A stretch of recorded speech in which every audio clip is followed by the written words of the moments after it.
நான் ஒரு விஷயம் சொல்லவா, எல்லாருக்குமே பர்சனல் லைஃப் ஒன்று இருக்குது. நல்லா புரிஞ்சுக்கணும். சரியா? ஒரு ஒரு ஒரு ஆணாக இருந்தாலும் சரி, ஒரு பெண்ணாக இருந்தாலும் அதை ஃபஸ்ட்டு அவங்க ஹேண்டில் பண்ண தெரியணும்.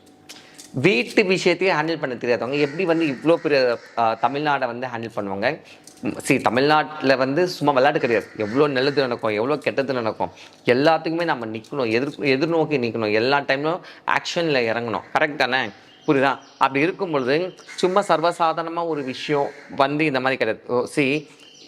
First wife, second wife, third wife இதெல்லாம் வந்து ஆல்ரெடி நம்ம அரசியலில் களம் நிறைய பார்த்துருக்கோம். நம்ம ஃபார் எக்ஸாம்பிள் நம்ம கருணாநிதி ஐயா வீட்லேயும் சரி, அவங்களுக்கும் ஒன்றுக்கு எத்தனை ஒய்ஃப்னு எல்லாருக்குமே தெரியும். அவங்களும் அவர் என்ன பண்ணார், சமமாக பார்த்தாரு எல்லாரையும். ஸோ அந்த மாதிரி விஜய் ஏன் வந்து சங்கீதாவை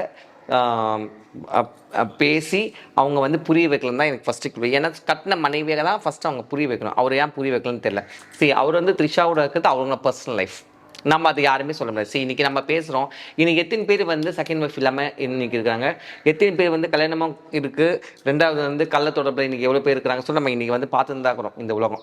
கரெக்ட் தானே? அப்படி இருக்கும்பொழுது அவங்களுக்கு ஒரு தனி அவங்க மட்டும் இப்படி இருக்கணுமா சொல்லிட்டு ஒரு தனி விளக்கு தேவை கிடையாது. அது அவங்களோட பர்சனல் விஷயம். நம்ம அதுக்கு உள்ளே போக தேவையில்லை. பட் ஆனால் ஒரு குடும்பத்தையும் இவர் வந்து சரியாக செய்யாதப்போ எப்படி வந்து ஒரு இவ்வளோ பேர் சமுதாயத்தை மேற்கோள் காட்டுவார், சமுதாயத்தை எப்படி மேலே கொண்டு வருவார்? ஏன்னா நல்லா புரிஞ்சுக்கங்க, இன்றைக்கி இருக்கிற ஜென்ரேஷன் ரொம்ப ஸ்பீடு.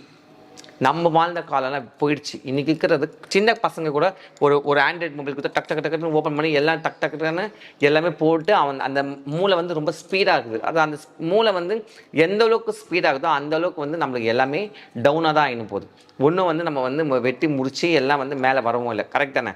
அப்படி இருக்கும் பொழுது இன்றைக்கி ஒரு விஷயம் வந்து விஜயை பார்த்து எல்லாருக்குமே ரசிகர்கள் இருக்காங்களா? கிடையாது.